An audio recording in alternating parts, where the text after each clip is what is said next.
እሱን ለማግኘት ብላ ከሩቅ አገር ብዙ ኪሎሜትሮችን አቋርጣ መጣችለት። የሚያሳዝነው ግን ያገባ ሰው ነበር። ባርቢና ቤን 6 ዓመታትን አብረው ነበሩ። በጣም የሚዋደዱ የሚፋቀሩ ደስተኛ ፍቅረኛሞች ነበሩ። በቀን 3-4 ሰዓታት ብቻ እየተኛች 2 ስራዎችን እየሰራች እሱን ሜዲሲን ታስተምረው ነበር። በምርቃቱ ጊዜም ርካሽ የሚባለው ልብስ ነበር የገዛችው ለራሷ። ምክንያቱም ሁሉም ብሯ ለሱ ነበር የምታረግለት። የኔ ጀግና አለችው። ደስተኛ ነበረች። ሌላ ሀገር ሲሄድም ከ3 ወር በኋላ መለሳለሁ ብሏት ነበር የሄደው።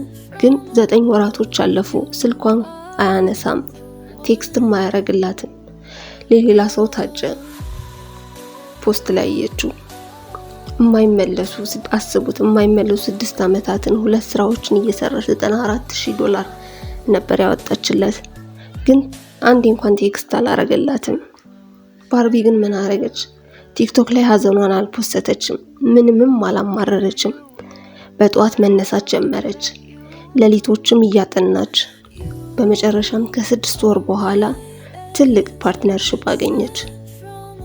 ቆንጆ ሽርክና ይኖረናል፣ እኔም እርግጠኛ ነኝ አሪፍ እንደምንሆን።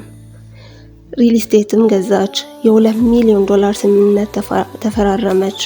ወደ ሌላ ስቴትም ሺፍት አረገች። በዲዛይነሮች የሚሰፋ ልብሶች ለብሳለች። ፌመስም ሆነች። ኢተን የሚባል ልጅ ተዋወቀች። ቆንጆ ወንድ ነው። ማንም ብታገኝ ጥሩ ነው። ቤን እስቲ ምን ትሰራለህ? ለምንድነው ዌይተር የሆንከው?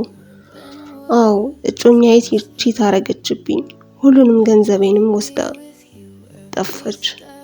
አንተ ነህ ቤን? ስለተውካት አመሰግናለሁ። አሁን ፍቅረኛዬ ነች። ምርጡ በቀል ምን እንደሆነ ታውቃላችሁ? መቆነጃጀት አይደለም። ከመጀመሪያውንም እንደማያስፈልጉህ መገንዘብ ነው። ለራስህ ቦታ ዋጋ መስጠት አለብን።